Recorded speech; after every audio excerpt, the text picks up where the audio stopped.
14 millions d'automobilistes sur les routes de France, plus de 350 km de bouchons sur l'ensemble du réseau routier. Bison Futé est plutôt pessimiste. Après 18 heures de négociations et 15 semaines de grève, un accord est enfin intervenu entre le ministère des Transports, la direction de l'aviation civile et les principaux syndicats des aiguilleurs du ciel. Le préavis de grève lancé pour la semaine prochaine a été annulé par la plupart des syndicats. L'événement sur Antenne 2 ce soir, comme au cinéma, après la chanson, le clip d'Alain Delon sera diffusé ce soir à 20h30. Alain Delon qui est l'invité de cette édition de 20h. Une journée supplémentaire de détention pour Marcel Carton, Marcel Fontaine, Jean-Paul Kaufmann, Jean-Louis Normandin d'Antenne 2 et Roger Hawke. Les otages français au Liban n'ont toujours pas été libérés. Mesdames, Messieurs, bonsoir. Pour ce premier grand chassé-croisé de l'année, la tradition a été respectée. La tradition, c'est bien sûr cette paralysie des grands axes routiers. Aujourd'hui, sur l'ensemble du réseau, on a compté jusqu'à 350 km de bouchons. Entre ceux qui partent, ceux qui arrivent et les touristes étrangers, 14 millions d'automobilistes se sont lancés sur les routes ce week-end. Florence Mavic. Avant l'ère du large, les Haussiens auront respiré les gaz d'échappement. Une longue transhumance qui conduit 14 millions d'automobilistes d'un bouchon à l'autre. Plus de 300 km de ralentissement, principalement sur les nationales et les autoroutes du Sud, ont contraint les vacanciers à ronger leurs freins. Bison Futé était sur le pied de guerre pour un samedi qui s'annonçait noir et qui a tenu ses promesses. Au PC routier de Rosny-sous-Bois, les gendarmes ont tenté de régler le chassé-croisé entre le retour des juilletistes, les départs des Haussiens et des week-ends. Une équation qui, dans la vallée du Rhône, relevait du casse-tête. Près de Saint-Quentin, dans l'Aisne, une collision entre deux véhicules a fait 3 morts et 3 blessés graves. Pour éviter l'hécatombe du 14 juillet, la nouvelle loi modifiant le code de la route est impitoyable. L'alcool au volant, mais aussi le délit de fuite et le refus d'obtempérer seront sévèrement sanctionnés. Pas question pourtant de mettre un gendarme derrière chaque conducteur. Bison Futé préfère jouer la carte de la prévention. 4 millions de véhicules sur les routes de France, vous vous en doutez, cela fait beaucoup. Alors afin de canaliser l'ensemble, 30 000 gendarmes et policiers ont été mobilisés. Et malgré les efforts et les conseils de Bison Futé d'utiliser les itinéraires de délestage, il semble que les automobilistes aient fait la sourde oreille. Alors en direct de Rosny-sous-Bois, du centre d'information routière de Rosny, le commandant Georges. Alors mon commandant, peut-on faire le point sur les derniers bouchons à 20h, 20h et quelques minutes, 20h03? Alors le point est le suivant. Les derniers bouchons se situent sur l'autoroute A9 entre Orange et Perpignan. Là, il y a encore une 60aine de kilomètres sur l'ensemble de cet axe. Quelques-uns également encore à la hauteur d'Aix-en-Provence sur l'autoroute A8, à la hauteur de l'autoroute A40, aux arrivées sur Bordeaux, à Souillac entre Brive et Cahors. Et enfin, des retours d'automobilistes belges, néerlandais et luxembourgeois vers la frontière au niveau de Thionville. Mais dans l'ensemble, ces départs qui ont été très très forts se sont déroulés correctement. Dans la mesure où nous attendions un jour noir, il ne l'a pas été tout à fait, puisque à cette heure-ci, vous avez vu, subsistent ces bouchons uniquement dans le sud. Cela étant... Commandant Georges, ces bouchons vont durer encore combien de temps? Dans le sud, il faut compter jusqu'à 22 heures. Alors maintenant, les conseils, quels conseils faut-il donner aux automobilistes qui sont soit déjà sur la route et qui sont arrêtés sur l'autoroute ou qui s'apprêtent à prendre la route? Alors nous avons enregistré effectivement des départs correspondant à ceux de l'an passé, ce qui laisse supposer quand même que les conseils ont été relativement bien suivis, mais que demain également il y aura un fort trafic. Alors pour demain, il faut éviter de quitter notamment le nord de la France, la moitié nord de la France, avant 10 heures du matin. Mon commandant, merci. Une dernière précision destinée à faire réfléchir les automobilistes les plus imprudents. Si vous vous apprêtez à partir, sachez que plus de 10 000 personnes meurent chaque année sur les routes. Selon les statistiques, nous avons, durant notre vie, un risque sur 100 d'être tués dans un accident de la circulation. Chassé-croisé sur les routes, mais aussi chassé-croisé dans les campings. Autant dire que la paralysie que l'on rencontre sur les grands axes routiers se retrouve un peu dans les campings avec les arrivées et les départs. Regardez le reportage d'Agnès Poirier et Claude Lucas. Attention, les Haussiens débarquent, épuisés, harassés, à bout de nerfs. Les derniers mètres sont souvent les plus durs. En moins de 24 heures, cette famille du Nord a traversé toute la France avec une petite halte de 3 heures à Lyon cette nuit. Enfin, ils touchent au but. Ils sont arrivés au camping des Oliviers. Les vacances peuvent commencer. Programme de la journée, repos. Après, je prends la caravane. On va aller faire un tour à la cafétéria, prendre un café, quelque chose, et puis on va un peu se reposer. Puis cet après-midi, on va installer pour passer une bonne nuit. Aujourd'hui, c'est vraiment la journée des confitures. Première canette de bière, première cigarette. Eux aussi ont roulé toute la nuit. Ils arrivent tout droit des Vosges. Hier soir, je revenais à quelle heure 4 heures, je partais disons à 9 heures. Ça va y en avoir préparé. C'est les vacances, on a 15 jours à Nice.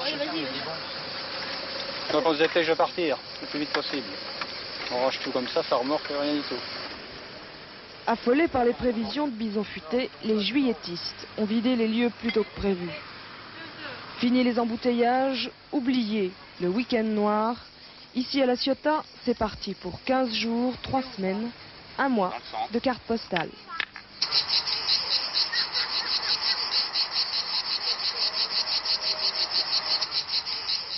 Paralysie sur les routes, mais éclaircie dans le ciel. Après 18 heures de négociations et 15 semaines de grève, un accord est enfin intervenu hier soir entre Jacques Doufiag, le ministre délégué au transport, la direction de l'aviation civile et les principaux syndicats des aiguilleurs du ciel. Excepté la CGT, qui souhaite consulter sa base, tous les autres syndicats ont retiré leur préavis de grève pour la semaine prochaine. Jean-Marc Dubois, Michel Levasseur. Autour de la table, d'un côté, les syndicats des contrôleurs aériens, de l'autre, le ministre délégué au transport. Depuis 15 semaines, chacun campait sur ses positions. Il aura fallu 18 heures de négociation pour qu'enfin, hier soir, un accord soit signé. Les contrôleurs aériens cessent donc leur mouvement. Mais pour cela, le gouvernement a accepté de créer un corps de catégorie A de fonctionnaires pour les contrôleurs en fin de carrière à 50 ans ou ceux parvenant des 35 ans à des fonctions de responsabilité. Une mesure qui équivaut en fait à une amélioration des retraites d'environ 1000 francs. De leur côté, les syndicats ont renoncé à l'intégration des primes dans le calcul des retraites et ils acceptent d'améliorer leur productivité. Pour le syndicat majoritaire, c'est un accord minimum. Nous ne pouvions pas descendre plus bas que ce que nous avons accepté aujourd'hui, mais cet accord nous paraît quand même tourné vers l'avenir, puisque nous aurons très certainement l'occasion sur cet accord, bien entendu, de respecter, de vérifier qu'il soit respecté, et surtout d'obtenir, notamment au niveau de l'intégration des contrôleurs dans la catégorie A, une revendication que nous avions présentée, eh bien de l'améliorer encore si c'est possible. Et là, nous ferons effectivement un travail d'organisation syndicale tout à fait normal. Pour le ministre, c'est un accord qui va dans le bon sens.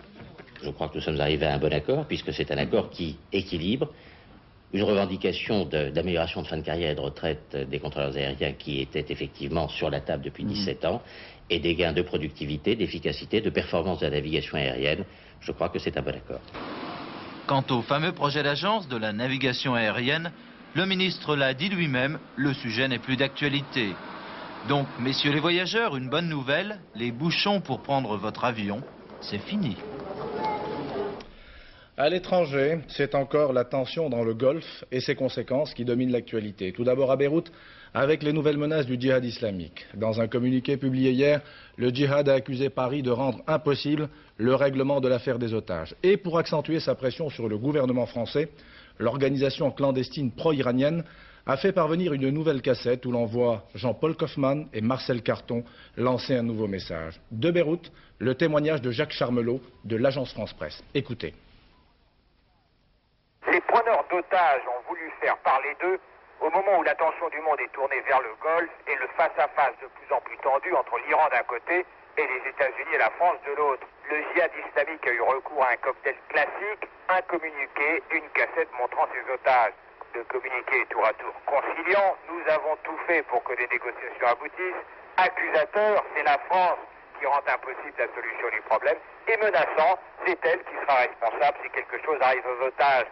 La cassette, elle, est poignante. Jean-Paul Kaufmann et Marcel Carton, ils disent le ressentiment qu'ils éprouvent à l'égard du gouvernement, qui les oublie et n'agit pas. Mais ce nouveau coup médiatique des kidnappeurs laisse une impression étrange. Rien de nouveau, pas de nouvelles exigences, à peine si on répète celles qui sont déjà connues, pas de menaces précises, pas d'ultimatum. C'est un peu comme si les kidnappeurs craignaient eux-mêmes que leurs précieux otages ne leur rapportent plus rien. Beyrouth, Jacques Charmelot, AFP Audio pour Antenne 2. Et dans l'affaire des otages, les Iraniens jouent un peu avec la politique intérieure française. Téhéran essaie de briser le consensus actuel autour de la crise franco-iranienne. Aujourd'hui, c'est le président du Parlement iranien, Hashmi Rafsanjani, dans un journal iranien, repris ce matin par notre confrère Libération, qui accuse le Premier ministre Jacques Chirac d'avoir transmis à l'Iran avant le 16 mars 86 un message demandant de retarder le règlement de l'affaire des otages. Conséquence de cette agitation et de toute cette tension qui règne dans le golfe arabo-persique, l'ambassade du Koweït à Téhéran a été saccagée par des manifestants. Devant l'ambassade de France, il y a également eu une manifestation, mais personne n'a pénétré dans les locaux. Enfin, l'ambassade d'Arabie Saoudite n'a pas été épargnée. Plusieurs centaines d'Iraniens ont occupé la mission diplomatique saoudienne à Téhéran. Cette dernière manifestation a été organisée, semble-t-il, en réponse aux violents affrontements qui ont opposé à la Mecque des pèlerins iraniens aux forces de l'ordre saoudiennes. Martine Laroche-Joubert. Mise à sac de l'ambassade d'Arabie Saoudite à Téhéran ce matin, où des manifestants ont brûlé dans la rue des portraits du roi Fahd. Une riposte aux affrontements violents de la Mecque. Deux versions sur ce pèlerinage mortel. 200 morts iraniens et 2000 blessés selon Téhéran, quelques victimes seulement selon Riyad. Version saoudienne, des pèlerins iraniens ont bloqué les issues de la grande mosquée, se sont affrontés avec d'autres fidèles et enfin ont incendié des voitures, ce qui a provoqué l'intervention des forces de police. Version iranienne, c'est la police qui a attaqué à coups de matraque et de pierre 150 000 pèlerins iraniens pendant une manifestation pacifique. Une manifestation qui répondait, il est vrai, à un appel de l'ayatollah Khomeini pour une mobilisation contre l'hérésie internationale. Un massacre sans précédent accuse aujourd'hui le président iranien Khamenei qui a décidé d'envoyer en Arabie Saoudite une commission d'enquête et décréter 3 jours de deuil national. De leur côté, les Saoudiens ont interdit toute manifestation iranienne demain à la Mecque. Des affrontements qui font monter d'un cran la tension autour du Golfe. Les Iraniens y voient la main des États-Unis, tandis que les Saoudiens pourraient infléchir leur politique dans la région, politique jusqu'ici plutôt en retrait.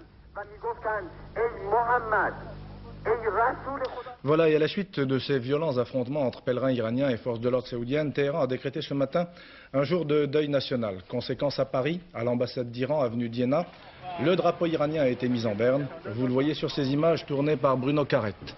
2 semaines après la rupture des relations diplomatiques, vous le voyez, l'ambassade est toujours sous haute surveillance policière et isolée du reste de la capitale. Retour en France, où l'actualité, c'est aussi la baisse de 1,5% des médicaments et la hausse de 2% des tabacs, des mesures destinées à renflouer les caisses de la sécurité sociale. Hausse également à partir d'aujourd'hui de 2,4% des tarifs du courrier, à l'exception de la lettre ordinaire. L'actualité en France, c'est aussi la crise du matin de Paris. Le tribunal de commerce accorde un sursis au groupe d'Edis jusqu'au 4 août. Les capitaux recueillis pour l'instant restent encore insuffisants. Notre confrère Yvan Levaille renonce à prendre les rênes de la rédaction du matin. Les Chinois, et moi, vous connaissez, c'est certainement la question que l'on se pose dans certains quartiers de Paris. Jusqu'ici, ils étaient concentrés dans le 13e arrondissement, qui était devenu aux yeux des Parisiens le triangle d'or de la capitale. Aujourd'hui, les Chinois sont, semble-t-il, à l'étroit dans leur quartier d'adoption. Résultat, ils émigrent vers d'autres arrondissements, avec tous les problèmes d'intégration que cela entraîne. Reportage Patrice Velay, Jean-François Hoffmann. Un quartier sous l'œil du Bouddha, Chinatown, dans le 13e arrondissement, 35 000 Asiatiques et un même souci, l'intégration par le commerce. Depuis 10 ans, ces réfugiés réinventent la Chine à Paris. Tous cherchent fortune dans le triangle d'or. Mais les avenues d'Ivry et de Choisy saturent. Plus un commerce disponible, plus un logement vide, et pour s'installer, il faut partir. Eux, ils sont obligés d'aller s'installer dans d'autres quartiers, par exemple dans le 19e arrondissement. Pourquoi là-bas? Là-bas, il a beaucoup plus de boutiques et beaucoup plus de places. C'est pour ça qu'il peut trouver un peu plus facile pour s'installer un commerce là-bas. Belleville, une nouvelle terre d'accueil pour les Asiatiques. En 3 ans, l'ambiance du quartier s'est totalement modifiée. L'argent jaune s'impose, le canard laqué remplace le couscous. La rénovation urbaine a chassé les communautés étrangères traditionnelles, moins organisées, moins riches également. Boucherie, bijouterie ou même coiffeur, tous les magasins tombent un par un aux mains des Chinois. Leur force, un sens du commerce aiguisé, mais surtout une grande souplesse financière. Je pense à un ancien système qui existait autrefois en Auvergne, où on était un petit peu son banquier entre ceux qui existaient, ceux qui venaient, ceux que... C'était aussi du temps où on s'établissait, c'était aussi un syndicat, une corporation. La solidarité chinoise, une véritable arme commerciale. Peu de commentaires chez les autres étrangers du quartier. Pour eux, la bataille de Belleville est déjà perdue. 8 ans de procédure, mais 15 jours de procès. Loulou Gasté a gagné. Loulou, comme l'appellent ses intimes, vous le connaissez, c'est le compagnon, le fidèle des fidèles, le mari de Lynn Renault. Justice lui a enfin rendu. Les jurés américains ont reconnu que sa chanson, Pour toi, avait bel et bien été plagiée par le Brésilien Maurice Albert, qui en avait fait un tube, vous vous en souvenez, Feeling. Une victoire enchantante, d'autant plus qu'il y a 30 millions de dollars en jeu, soit plus de 180 millions de nos francs actuels. Jean-Marc Ilouz. C'est pas une victoire, c'est la justice. Yes, he said that for him, it's not a victory, it's just justice. La justice pour l'ancien compositeur de Piaf et de Montand, c'est qu'un tribunal américain lui rende la paternité d'une chanson écrite voilà plus de 30 ans et qui a fait le tour du monde sous le titre de Feelings. Et oui, voici l'ancêtre de Feelings, une chanson intitulée Pour toi et dédiée à Lynn Renault en 1956. Feelings, chantée non seulement par Maurice Albert, mais aussi par tant d'autres, de Julio Iglesias à Dionne Warwick. Victor Moan, Johnny Mathis, Andy Williams, Percy Faith, Ray Conniff. It's been recorded by everybody. Ça a été chanté par tout le monde a gagné de l'argent, sauf Loulou Gasté. Except for Mr. Gasté. 8 ans de procès avant que la justice américaine conclue au plagiat et condamne la société Fermatin International Melodies à payer un minimum de 600 000 $. De quoi récompenser aussi les avocats du cabinet Pryor, Cashman, Sherman & Flynn. Il faut dire que chez Pryor, Cashman, Sherman & Flynn, on n'avait pas lésiné sur les graphiques pour établir le plagiat à une note, un octave, un bémol près. Écoutez.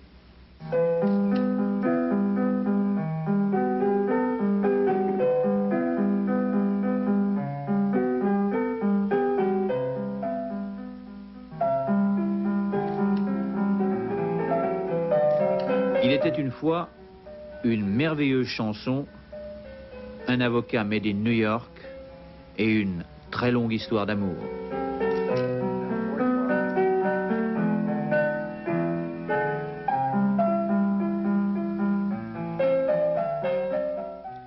Un reportage de Jean-Marc Ilouz à New York. Il agace les uns, il fascine les autres, on aime ou on n'aime pas. Ce qui est sûr, c'est qu'il ne laisse pas indifférent. Il parle peu en général, peut-être à cause de cette solitude qui le caractérise. Qu'on le veuille ou non, Delon est un de nos plus grands comédiens. Il donne souvent l'impression d'être froid, réservé et dur, mais à entendre ses amis, l'image qu'il donne ne correspond pas toujours à la réalité. Alain Delon, bonsoir. En tous les cas, merci d'avoir répondu à notre invitation. Bonsoir. Je suis très heureux de vous accueillir sur ce plateau. Moi de même. Alors, première question, après la chanson que nous avons découverte chez Michel Drucker, dans Champs-Élysées, comme au cinéma, il y a maintenant le clip. Alors, pourquoi le clip? Pourquoi le clip? Parce que j'ai fait cette chanson qui s'intitule Comme au cinéma, vous le savez, et compte tenu du succès qu'elle a, j'ai décidé de faire un clip à but promotionnel, ce qui est l'usage, c'est tout. Alors j'ai demandé à un très brillant réalisateur, Vincent de Bruce, de bien vouloir en assurer les images et les réalisations. Alain, avant de poursuivre cet entretien, nous allons voir un extrait de ce clip que vous reverrez dans son intégralité, bien sûr, après le journal de 20h30 à 20h40. Regardez et écoutez. On a raconté plein d'histoires entre le jeune loup et le guépard. C'était souvent assez banal, mais ça suffit pour faire du mal. Il y a des gros plans, des images floues. La vérité, c'est juste en dessous. Qu'est-ce qu'on peut dire d'un homme comme moi? On dit ce qu'on veut. Moi, je changerai pas. Quelques mots qui pourraient changer le scénario. Comme au cinéma, mise au point sur moi, mise au point sur moi.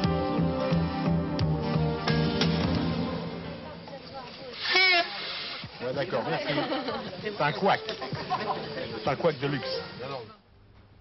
Voilà, alors Alain, est-ce qu'on réalise un clip comme on réalise un film? C'est beaucoup plus difficile ou c'est à peu près la même technique? Non, c'est exactement la même technique. Je voudrais, si vous permettez, apporter une petite rectification. Les images que vous avez vues là ne sont pas les images du clip, mais ce sont les images du film du clip. Je vous expliquerai pourquoi après, peut-être.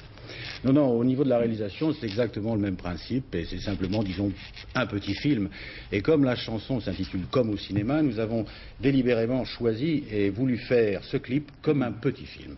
Alors, si l'on parle un petit peu du contenu, moi j'ai écouté votre chanson chez Drucker, j'ai revu le clip qui va passer tout à l'heure, et vous dites dans cette merveilleuse chanson, le meilleur rôle d'un homme public, c'est de ne jamais ressembler à ses critiques. Oui, parce que, si vous voulez, la critique en général est très mauvaise, dans un sens péjoratif, au sens propre du terme, et que je crois qu'il faut essayer de ne pas ressembler à ces critiques, puisqu'elles sont toujours en général désagréables, du moins en ce qui me concerne, depuis de nombreuses années. Alors je me suis fait, si vous voulez, fort de ne pas ressembler à mes critiques. Vous avez eu le sentiment d'avoir été agressé ces dernières années, non? Oui, mais vous savez, je crois que, comme vous l'avez dit en introduction, ce qui est important, c'est d'être aimé ou ne pas aimé, mais de ne pas laisser indifférent. Que l'on soit agressé, ça fait partie de la vie, de tous les jours, surtout à notre époque, et ça fait partie aussi du métier que je fais. Alors Alain Delon, nous allons vous retrouver, bien sûr, dans quelques semaines, le 7 septembre très exactement, parce que vous resterez pratiquement, vous participerez à toutes les émissions de la chaîne, en commençant par Télématin, les journaux d'information, les journaux de programme. Pourquoi avoir choisi Antenne 2, justement, pour cette opération? D'autant plus que pendant quelques semaines, à partir de la rentrée, tous les lundis, sera diffusé sur Antenne 2 un film Alain Delon. Mais écoutez, alors pour répondre à votre question, très franchement, à la vérité, ce n'est pas moi qui ai choisi Antenne 2, mais Antenne 2 qui m'a choisi, et j'en suis très heureux et très fier. Le mérite en incombe à Albert Amsalem, qui est directeur des variétés sur la 2 et responsable à ce titre des programmes des variétés de la 2, qui nous a demandé à Yves Rose et à moi-même de bien vouloir filmer le film du clip. Et c'est ce que vous verrez tout à l'heure en ma compagnie, si vous le voulez bien, et ce qui sera suivi par le clip lui-même. Alors, une avant-dernière question. Vous avez l'impression que c'est un matraquage, comme l'ont indiqué certains organes de presse? Bon, écoutez, vous savez, les chiens aboient, la caravane passe, c'est pas un problème pour moi. Je ne vois pas pourquoi, si vous voulez, lorsqu'il s'agit de Prince, de Madonna ou de Michael Jackson, les choses me paraissent tout à fait évidentes et normales, et pourquoi, lorsqu'il s'agirait d'Alain Delon, ce serait un matraquage? Non, je crois simplement que c'est une promotion avisée, sinon intelligente, de mes partenaires et de moi-même. Et je crois qu'il faut, si vous voulez, autant pour le cinéma que pour le show business, il faut arrêter de faire une espèce de politique de sous-développé et essayer de promouvoir, d'aider et de vendre un peu français de temps en temps. Les derniers propos de votre chanson m'ont rappelé un petit peu Jean Gabin dans sa chanson. Écoutez, je suis très flatté de la comparaison. Je crois qu'il faut laisser à Gabin ce qu'il avait. Il ne faut pas essayer de ressembler ou d'imiter Jean Gabin. Ça n'est pas du tout mon propos et ça ne le sera jamais. Vous avez une grande admiration pour lui? J'avais, j'ai toujours et j'aurai toujours une très grande admiration pour Jean Gabin. Alain, merci. Les sports à présent, nous vous retrouverons bien sûr tout à l'heure à 20h30. Les sports à présent avec pour commencer la course de l'Europe. L'équipage de Roger Gallet a été repêché. Le multicoque skippé par Éric Loiseau s'était retourné la nuit dernière au cours de la 5e étape. En natation aux États-Unis, l'américaine Janet Evans a amélioré le record du monde du 1500 mètres en 16 minutes 73e centième au cours de la 5e journée des championnats des États-Unis. Tour de France à la voile, enfin, aujourd'hui première étape méditerranéenne autour du Cap d'Agde, un parcours côtier par vent de force 6 à 7. Le point avec Francis Marotto. Voile, Tour de France, hier journée de transition, aujourd'hui 17e épreuve, régate en triangle au Cap d'Agde. Et des bateaux qui retrouvent enfin leur élément, la mer. Fini donc les deux premières parties, Manche-Mer du Nord et Atlantique, début du troisième et dernier acte, la Méditerranée. Une Méditerranée qui réserve des surprises, le vent violent, de force 6, voire de force 7. Il faut donc forcer pour naviguer. Surprise d'entrée, le leader de l'épreuve, Conseil Général Haute-Garonne, porteur du SPI jaune en perdition. SPI, espoir et première place, tout est à l'eau. Au profit d'un régional d'étape. 7, Languedoc-Roussillon, vainqueur du jour à double titre, étape et classement général au point. Le voilier, barré par un équipage issu du French Kiss de Marc Pajot, s'impose donc d'entrée dans des eaux presque territoriales. Voilà, avant de conclure cette édition de 20h par la météo, le tiercé, le tiercé, oui, c'est demain? Oui, c'est demain. Ouais. Et c'est à Deauville. Vous avez tout retrouvé, là? Oui, enfin presque. Vos lunettes et la caméra? Oui, c'est un peu flou, mais ça ira. Très bien. Eh bien, pendant tout le mois d'août, les chevaux de course sont en semi-vacances puisqu'ils auront le loisir de prendre des bains de mer sur la plage de Deauville, tout en continuant à courir l'après-midi sur les hippodromes de la Touques et de Clairefontaine. Et pour ce premier tiercé dominical à Deauville, à tout seigneur, tout honneur, c'est le prix François André, le créateur du Casino de Deauville, qui servira de support à notre jeu national.